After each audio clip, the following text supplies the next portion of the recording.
On episode 491 of the 40 Plus Fitness Podcast, we discuss how to come back from injury or illness over 40. You can find the full show notes for this episode at 40plusfitnesspodcast.com/491.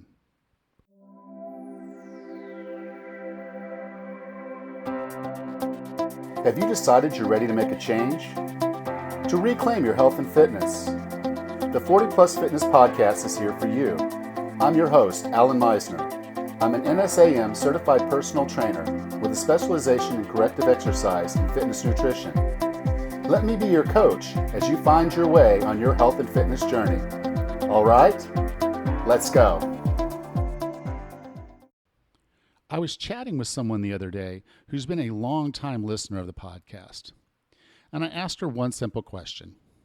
Are you meeting your health and fitness goals? And her answer was kind of surprising. She said, no. And I said, why do you think that is? And she said, I don't know. I've been listening to your podcast for years. I've been listening to many health and fitness podcasts for years. I've been reading articles. I've been looking at stuff. She said, I have all this information, but it's just not working. That's why I developed the 12-week GAS program. This program goes beyond the information because we all have information. We have unlimited information. But what we don't always have is the guidance, accountability, and support that we need to take action on that information. If you're ready to take action, I encourage you to go to 40plusfitnesspodcast.com/gas. It's a short application form. I have 5 slots open in my 12-week GAS program. This program will give you the guidance, accountability, and support to make sure that you're meeting your health and fitness goals. Lose weight, get strong and fit, be the person you deserve to be. Be a better you tomorrow. Go to 40plusfitnesspodcast.com/gas. Hey, Ras, how you doing? Good. How are you today, Alan? I'm doing better. COVID's over, at least as far as symptoms for me are. I can actually taste things again. Yay. I'm not sure about my smell being all the way back. It's really hard to tell because I didn't have a very good sense of smell to begin with, which has its benefits when you're dealing with stuff that you don't like or doesn't smell good, but also has its deterrents because if you can't smell something smells bad, then you don't know it smells bad, and that can put you in a bad place sometimes too. So I'm not the one. If you smell something bad, you can say, do you smell that? My answer is probably going to be no. And especially after COVID, like I said, I don't know that I've fully recovered, but there wasn't that much to recover in the first place. Well, good. I'm glad you could taste food again. I can't imagine how weird that would be not to taste. It was weird. And you know, the thing that a lot of folks wouldn't recognize or wouldn't know is that a big part of overeating is that people don't have the reward system for taste, and therefore they're actually not tasting their food as much. And that's why we have a tendency to overeat. You know, the mindless sitting there eating a bag of chips while you're watching a movie, you don't taste those chips. You tasted the first bite, and then you got into the movie and the crunch, crunch, crunch, empty bag, and you didn't actually taste that food. Your body just got the endorphins, it got the dopamine hit, and that just sort of happened. And so when you're not tasting food, it's hard to not overeat because you tend to just end up eating more of it. It doesn't signal your body that you're full. It doesn't tell you that you're eating foods and getting the right mix of foods. So the signaling is just haywire. So it's really easy to overeat when you're not, when you can't taste food. I know that sounds counterintuitive. It does sound weird. Yeah, it's strange. If I couldn't taste anything, I don't know that I would waste time sitting at my table eating food. I ate more than I would normally have eaten because I couldn't taste it. And I just kept eating thinking, okay, I need to eat. But I, realized after I was done, I was like, normally I would take that cut of steak and that would be 2 steaks. And I ate the whole steak and still try to eat good stuff, but in a general sense, when I'm not feeling well, I kind of let myself do those other things, that I wouldn't normally do because it's like, okay, just chill. I can't get people to go buy the high quality foods that I want to buy. Like, I need you to go here to that store and buy that for me and go to that store and only buy this if it says this on the label. And, I couldn't do that to Yeah. folks. So I was like, yeah, just buy me some potatoes and some chicken, Hmm. and And we'll, that's probably good enough. yeah, and we'll run with it. Oh my goodness, how crazy. Yeah, the worst part of it was one of our neighbors, dear friend. She brought us some pasta with lobster, and Oh. I couldn't taste it. Oh no. Oh, how disappointing. I'm like, Oh, this looks like it would taste delicious. oh my gosh. Well, now you'll have to try it again once now that you're feeling better and can taste a little Yeah, more. I'll have to call her and say, hey, thank you. Can I have some more? Right? Let's see how that goes. Absolutely. Well, how are things up there? Good, really good.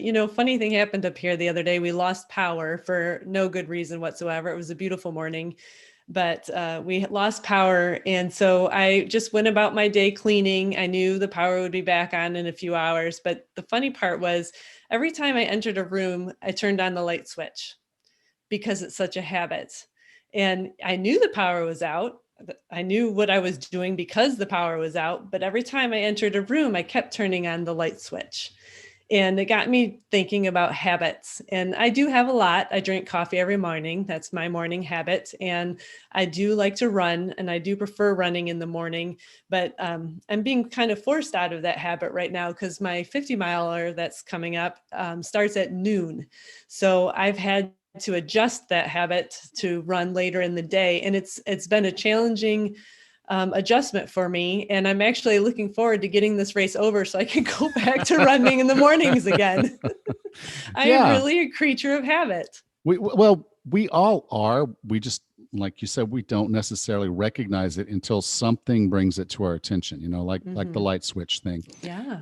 A lot of us are that way. Even during the daytime, we're going to walk into a room, we're going to hit the light switch. Right. It's a trigger thing of when you walk in the room, you're going through the door, you're going to do something. It's a, kind of when you start to understand those triggers and then your immediate action, that's Hmm. when you can actually start making some decisions.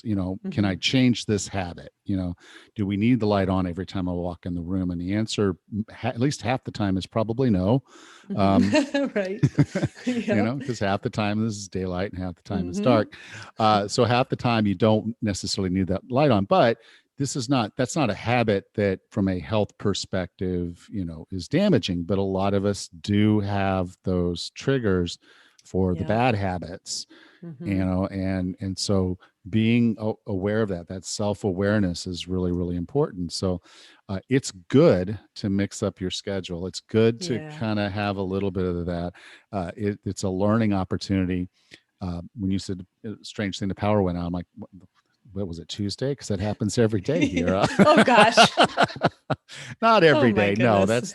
that's a little oversell. But no, the power goes out regularly here. Hmm. Sometimes we know it's going to happen because they'll say, well, they want to clean the growth around some of the wires, and we're like, well, Right. can't they just turn off that part of the no, they got to turn off the whole island. Oh, okay, I guess you Hmm. could turn off the whole. But we, like, we can't get water in our house unless our pump's running, Yep. and so we don't have water. So when the power goes out, we don't have running water, we don't have power, Yep. air conditioning, Yeah. all that.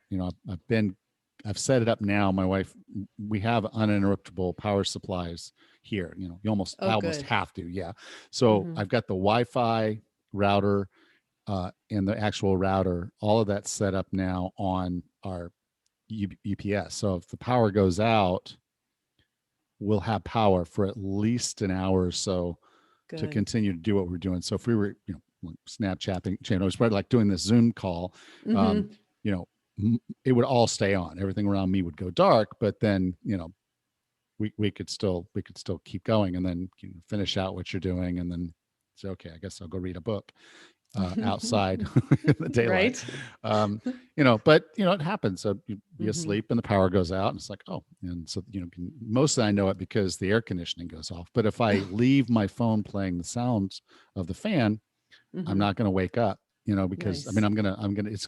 it's gonna wear my battery down, and I'll wake up at 3 o'clock in the morning with no sound, and I'll realize that the battery on my phone died too, and so I don't want that to happen. So when the power goes out, I need to wake up, turn my phone off, try to sleep in the very dark room with no Hmm. sound. which is odd for me anyway. It's different, and that's what I'm saying. Sometimes just doing something that's a little out of the norm teaches Mm-hmm. you the habits. For me, the habit is turn out the light, go to bed, turn on the fan noise on my phone, go to sleep. Mm-hmm. Almost like that. I mean, and almost Wow. that fast. And Good. it's just because a habit.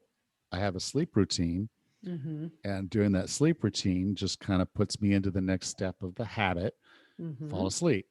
Perfect. That's a So good some of them can be habit. good habits, and some of them can be bad Absolutely. habits, and some of them are just wasting a little electricity, not a lot, just a little. Yep. But it's just kind of one of those things that we learn more about ourselves doing something different than we do doing what Yeah. we always do. Yep. That is right. All right. Well, you ready to get into today's talk? Yes. Cool. On today's episode, I wanted to talk about coming back from injury or illness over 40. As you may have heard, I was diagnosed with COVID a little over a month and a week ago, and not a cool thing, not a cool thing at all. But they put me in an ambulance, drove me home, and said, "Sit your butt in this house for 2 weeks." They did give me some food, and we had some friends that could shop for us, so we were okay. But it did kind of mess with my plans. I had the basic symptoms: fatigue, cold and flu stuff, loss of taste and smell, and this really weird phantom smell thing, which I won't go into, but just recognize that it set me back. And it's fairly common for this to be happening on a regular basis for anyone over the age of 40.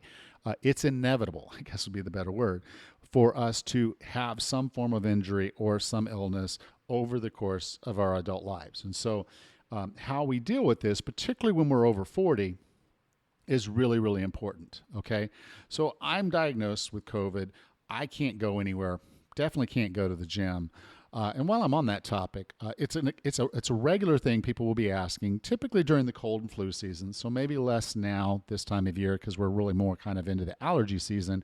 But during the cold and flu season, the question be, should I go to the gym if I'm sick? Okay, and I'll just go ahead and put this out there as a general rule. If you can avoid going to the gym sick, please do. The rest of us don't want to get sick. If you have COVID, absolutely do not go to the gym. But other than that, if you have symptoms above the neck, you're more than safe to go out and do some work. I prefer you do it outside, do it away from people, do it at home. If it's in the chest or low, below the neck, you don't really need to be doing anything. And if there's a fever involved, definitely not a time for you to be exercising. This is the time for you to be focused on recovery. And we'll talk about that in a few minutes. But in a general sense, if you're sick, this might be a good time for you to go ahead and take some time off and recover and get yourself better before you worry about doing anything else. And obviously, again, with COVID, entirely different matter. With injuries, maybe even a little bit different. And we'll get into each of those a little bit further as we go along. So the first thing is to recognize that injuries and illnesses are inevitable. You're going to have to face them at some point in your adult life. And so it's not something where you need to push back on yourself and be angry, sad, all those negative emotions that you might have about it. Those aren't going to serve you. They're not going to help you at all. Okay. What you need to do is be able to take a step back objectively and do a couple different things. So the first thing you want to do is a basic evaluation. Was there something in your basic behavior that caused this injury? So let's say you were out and about and you weren't paying attention and you tripped and you broke your arm. Okay. Obviously, not watching what you're doing, not paying attention, you fell. Okay. And by falling, you broke yourself. Okay. An evaluation would be, okay, probably don't need to have that there. And I probably need to be a little bit more aware of my surroundings when I do particular things. My wife and I own this bed and breakfast, and there's the stairs coming down from the top to the bottom. Now, we're living upstairs while we do the renovation. When we move downstairs, this won't be as big of an issue. But in the morning when I get up and it's dark, but the lights are on downstairs, the slats in the wood kind of shine these really weird cross angles on the steps as you walk down. And I see that and I say, okay, that's a trip and fall hazard because I might see the step going a certain way when it goes a different way. So I've had my wife put in some pads so it's more skid resistant, and we're putting in some motion sensitive lights. So if someone's walking down the stairs, the lights will shine, and that will negate that cross light thing. So paying attention to your environment so you avoid injuries, not doing certain things that cause injuries, like when I was doing deadlifts and wanted to for some reason do 500-pound deadlifts, overdoing it, overstressing, those are opportunities where your body's telling you through that pain, which is a signal something's not right. Use that time and evaluate that pain, evaluate why it happened, and see if your behavior needs to change. Many times that's not the case, but there are times it is. So being aware of that's very, very important. The next thing to understand about all this is that injuries and illness, particularly when you're over 40, is not a stop button. It's a pause button. Too many times I'll be talking to folks almost every day, actually, and someone will say, yeah, I hurt my back, I hurt my knee, I hurt my hip. In many cases, like 3, 5, 10 years ago, and they're not doing any activity now because it hurts. And that's just tragic. That eats at my soul, because when you stop moving, you stop living. When you stop moving, you start deteriorating. And you have to move to live. So if we're not doing anything to improve our fitness, to improve our health because of an injury, basically that injury beat us, and we're letting that injury beat us. So this is not a stop button. We just have to figure this out, and it's just a pause button. So pause, figure it out, and let's move forward. So the first step, recover. Okay. Too many times people will injure themselves and they won't go to physical therapy. They won't do their physical therapy homework. They won't do what's necessary to get past this. The doctor gave them the pain meds solve the problem, or at least the symptom, and they move on with their lives. If they try to lift anything or do something, it hurts, and they're back on the pain meds. They don't want to do that, so they stop. Okay, so recover first. Do your physical therapy. Get your stuff done. Do your quarantine. It was 2 weeks that I sat in the bed and breakfast, recovering. Couldn't go to the gym. Couldn't do the things I wanted to do, but I did what I could do, and I recovered. I got healthy. That's job number one. Okay. Next is to look for opportunities. And by opportunities, I mean, okay, so let's say you broke your arm. Okay, I have a client that's happened this to. Actually, two. One hurt his wrist, another hurt her elbow. But basically, a client gets injured, not through their lifting, not through their other stuff. They just have an accident and there's an injury. This is a perfect opportunity for them to work on other modalities. They can work on mobility in their legs and hips. They can work on strength in their legs and hips. They can, if the jarring doesn't hurt too much, they can start working on stamina work. They can do core work. There's just so many opportunities, so many other modalities that you would normally neglect. But now that you have an injury, so you can't do your prime thing, this is a great opportunity for you to spend that time doing something else that's going to improve you overall. Okay, so use this time as an opportunity. If it's an illness, I used that COVID time as an opportunity to really work on mindfulness and meditation. I spent a lot of time thinking, a lot of time in my head that I wouldn't normally have given myself the time to do. But because I was so fatigued that I couldn't really exercise the way I wanted to, I couldn't go anywhere and do anything I wanted to do. It was a great opportunity for me to sit and reflect and do the things I needed to do for better mental health, better clarity.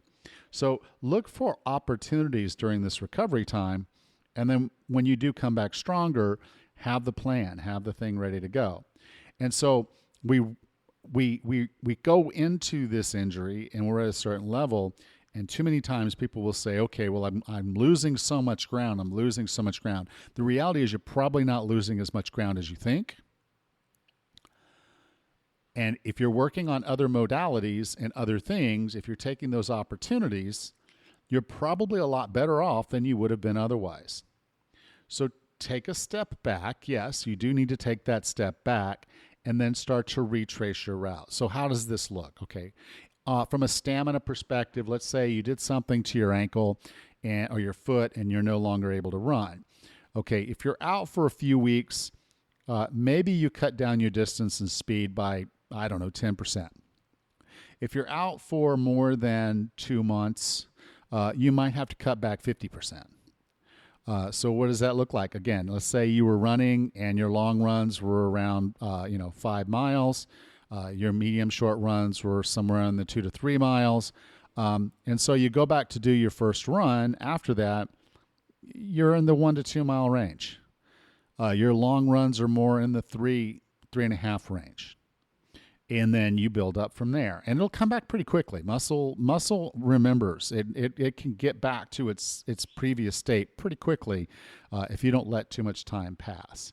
And then from a weightlifting perspective, let's say you're working and you have a particular lift and you're doing 50 pounds on this particular lift. When you hurt yourself, when you come back, if you're out for a few weeks, maybe you drop it down to 45. So you cut about 10% off that, and feel how that works for you. If you're out longer than that, maybe you drop it down to 25 and you do some reps, you get your sets in and you see how things are going. You'll improve pretty quickly. And as I mentioned before, you have that muscle memory. So your body's going to come back a lot quicker than you think it would. This episode of the 40 Plus Fitness Podcast is sponsored by Real Paper. A little over 2 years ago, my wife and I moved to Bocas del Toro, Panama. It has opened our eyes to many things that you don't get exposed to in the United States. One is how much waste we humans create, and another is how impoverished people often live in unsanitary conditions. Real Paper is a company that's working on both of these issues. Real Paper sells toilet paper and paper towels made from 100% bamboo, which grows faster, requires less water, creates more oxygen, a.k.a. less greenhouse gases, and doesn't require replanting after harvesting. Yes, sustainable toilet paper is available for you now, conveniently shipped for free to your home. Not only is the toilet paper sustainable, all of the packaging is as well. Living on an island, we're in a constant battle with plastic. It's everywhere, and it takes decades to decompose. Real Paper is also working to tackle the sanitation problem by providing composting toilets to impoverished communities. That's another thing I was introduced to here in Bocas. You can take something that would otherwise be unsanitary and spread disease, but when you treat it properly, you can take it and make something useful. Fertilizer. Real Paper is partnered with a company to do just that. I often joke that my health and fitness vision is for me to be able to wipe my own butt at 105. If I have any say about it, it'll be Real Paper on the toilet roll. Go to 40plusfitnesspodcast.com/real, REEL, and use the discount code 40plus, that's 40PLUS, to get 25% off your first order. We must begin treating the planet better, and you can do it by going to 40plusfitnesspodcast.com/real and get 25% off with the discount code 40plus. Thank you for supporting the show by checking out this wonderful company. So to wrap all this up, I think that kind of the core concepts of all this is, one, recovering from injury and illness over 40 requires you to have a good mindset. You need to wrap your mind around the fact that you have control. You're not out of control. Yes, this happened. It was inevitable that eventually something bad was going to happen. It just does. Get past it. This was not a stop button. This was a pause. So do your evaluation. Understand why this happened. See if there's things you need to correct around you, your environment, yourself, the way you approach things. Slow down in some cases if you need to, but understand why the injury occurred or why the illness occurred, and let's do something about it. Okay, next, your why and vision probably haven't changed through this whole thing. And if you stop, then you're losing it. You're losing that whole thing that got you going in the first place. So go back to that mindset. Get your mind right. Get yourself back, thinking about your why and your vision, and then you're in a good place. Then work through your recovery. Make your recovery your first priority. Make recovery your workout. Make recovery the most important thing you do for yourself. And then look for those other opportunities that you may have otherwise neglected, like working on mobility, working on balance, working on strength, or working on stamina, things that you may not have paid much attention to when you were focused on other things that you can't do now because of the injury or illness. And then finally, take that step back if you need to. Don't go in this full force thinking you're just as strong as you were the day you left. You need to give your body an opportunity to regroup, retrain, and get back to where it was. So retrace your route. Don't go back in thinking you're right where you were. You are going to lose a little bit. You're not going to lose that much, but you are going to lose a little. So go into it smart and get yourself back where you deserve to be.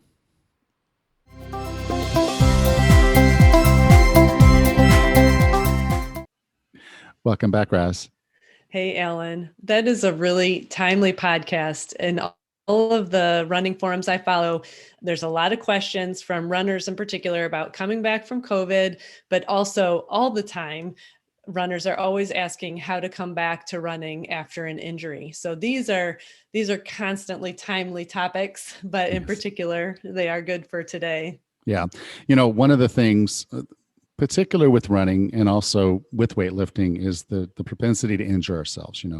With running, you're doing a repetitive motion, sometimes on concrete or other surfaces that are just beating you to death. Maybe you don't have the best shoes. Maybe you don't have the best running stride. And so you're just really pounding on your body a little bit more in a repetitive fashion, where over time it causes some basic injuries or some basic problems. And a lot of people, because, let's face it, running can be addictive. What? They won't stop running. It's like, no, Yeah. I'm going to keep running. And it just gets worse and worse and worse until they can't run. And then that's when they're in this kind of stuck position.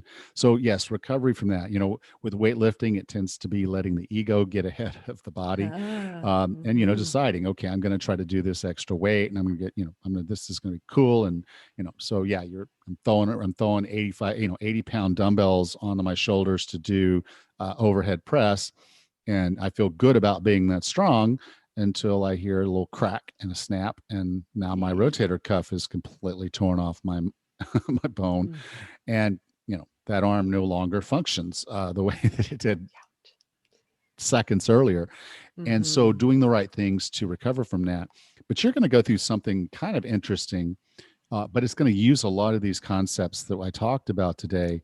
Is when you do this 100 miles, 50 miles. Okay, I'm sorry. We were talking before we got on the phone, and we got to talk about there's also a 100-mile component. Some people are doing 100 miles, and so we got to talk about. So sorry, no, Rachel is not doing 100 unless she just gets a burr, and she's got 24 hours. Who knows? I got the time. If they don't stop, you just keep running. You might catch them, but you're going to do this long run, and as a result, you don't even really know right now how your body is going to respond, other than on the reading of the forums and your experience and running some long distance and the marathon range, is that that when you come back, the best way I could put it is you're going to have to go through a period of time that I would call post-hab. Yes. And so can you talk a little bit about what some of your plans are for post-hab as we go into this? Because it's not, you're not self-inflicting an injury here. We don't want anyone to think that that's what or an illness, but in a sense, your body's going to go through some stress that's going to be very similar to that. So can you talk a little bit about what your plans are after this race? Sure. So I'll be running 50 miles, and I am estimating it'll take, give or take, 12 hours. Not that fast. I plan on a lot of breaks. We have to check in at aid stations. There's going to be some things to get done on this run besides running. But what happens is I will probably be sucking out every possible nutrient out of my blood and liver and muscles. I will be just depleting my body dry of all nutrients and probably a lot of hydration. So right after the run, I will be drinking a lot of water and electrolytes as well, both liquids to rehydrate. And I will start getting some food coming back in my body, just to maintain normal body functions. And I recognize that I will probably be walking probably more the last few miles of the race, but I will plan on walking after the race is over as well. It's important just to keep the body moving and to come down to some sort of basic equilibrium after all of that motion. So I'll sit a little, I'll elevate my feet a little and walk a little. And I also have compression garments. I've got compression pants, and I also have compression calf sleeves that I'll wear to help promote blood flow as well. Since I'm not staying at my home, I'm actually camping in our camper. And so I will get back to our campsite, take a shower, and do a lot of that type of post-hab. So I've got the foam roller, I've got the compression, I will elevate and stay hydrated, and I will keep walking. And chances are really good, as even though I'm going to finish, I start the race at noon on Saturday, and I should finish around midnight or so Saturday night, Sunday morning. I will probably be tired, but I'll also probably be too amped to sleep. So if I am tossing and turning in bed, I will count that as elevation for a little while and then go out and walk a little bit around the campsite as well. So a lot of moving and a lot of eating and drinking is pretty much my main rehabs or post-habs. Yeah. And then recognizing that, we talked about being a creature of habit, that you would normally be getting up in the morning and going for a run. And that's not going to be Rachel's MO for a few weeks at least. You're going to have to come in and kind of refresh, let your body actually recover from the stressors that it's gone through, and then start a training program that picks up somewhere well below the mileage that you would normally be running. Oh, absolutely. I'm anticipating that I will take at first 1 full week off of all running altogether. That's an easy no-brainer.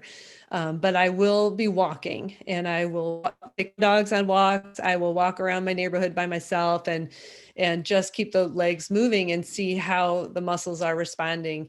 If I was 20 years younger, I might be rebounding a lot faster, in which case I wouldn't mind going for a light jog, for a mile here or there.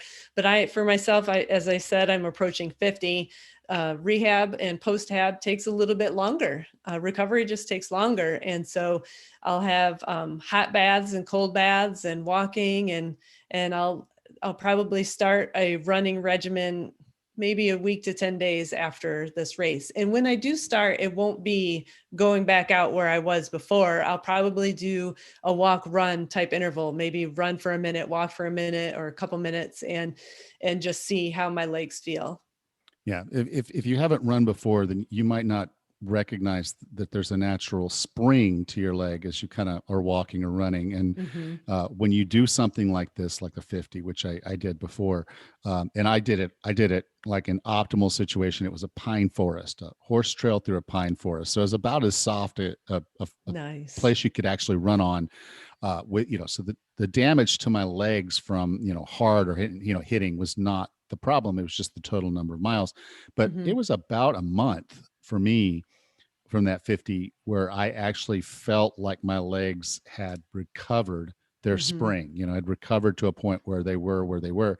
For that whole month, all I did was walking and in the gym upper body exercise, Perfect. resistance training. So, I was bench pressing and pull-ups and, rows and things like that.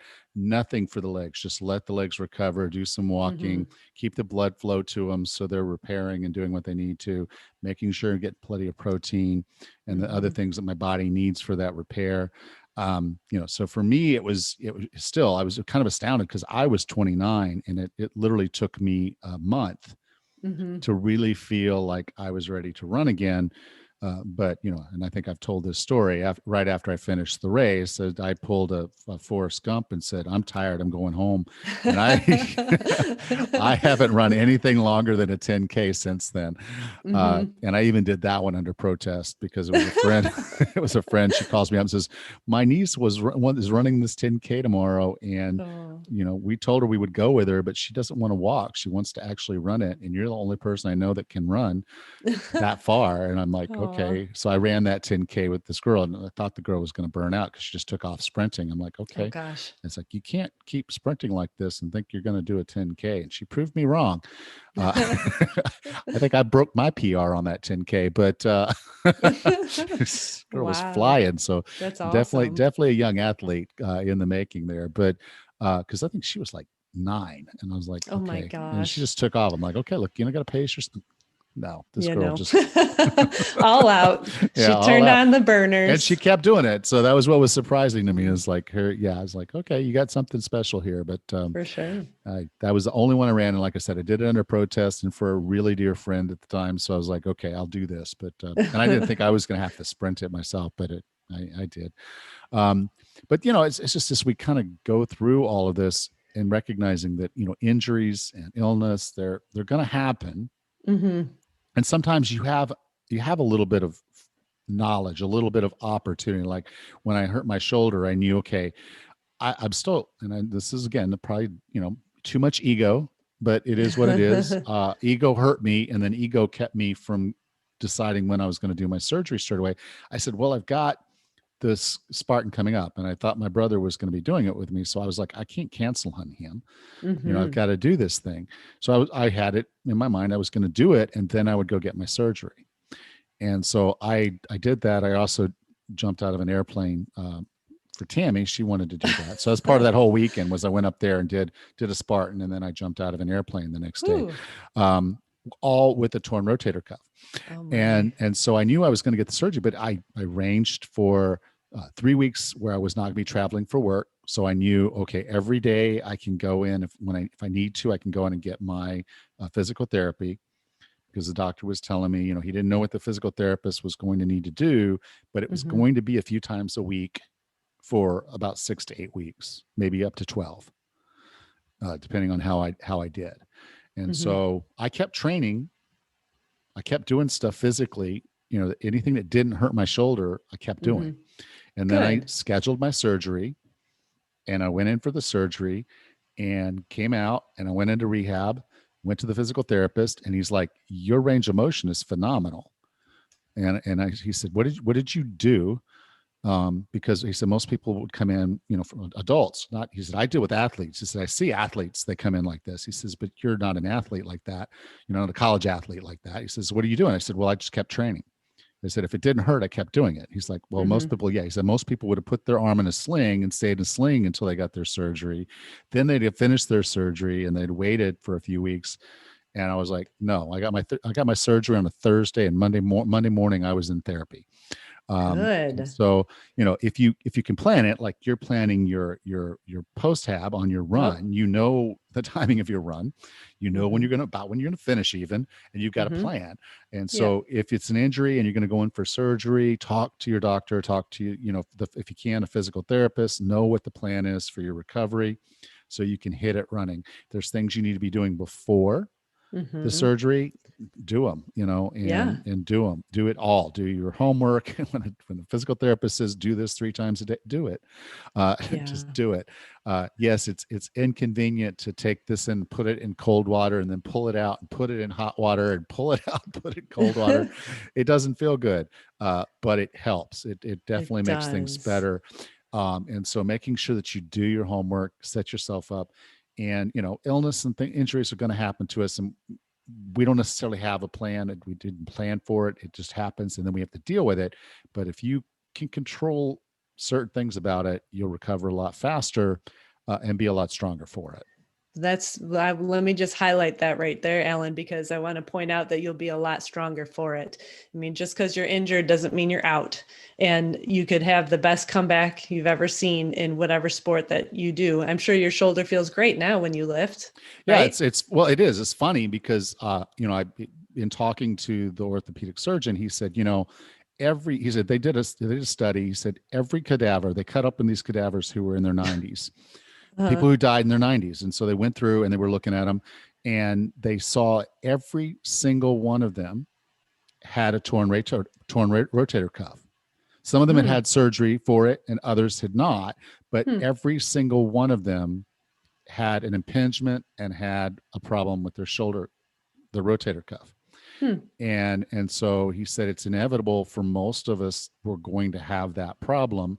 And Mm-hmm. if you're someone who lifts and does a lot with your upper body, the potential is even higher because there's just more wear and tear. He's like, with mine, I had an impingement, which is basically where the bone is pressing down on the muscle, and over time it just wears it down. And he said, so the muscle when he got in there was like paper thin, and it just tore right off the bone. You know, it was Oh just boy. snap. It was gone. And so I was talking to him. I said, you know, obviously we're not going to spend the money to do an X-ray and an MRI on the other shoulder. And he said, yeah, probably. You probably do have an impingement over there. It probably is as bad.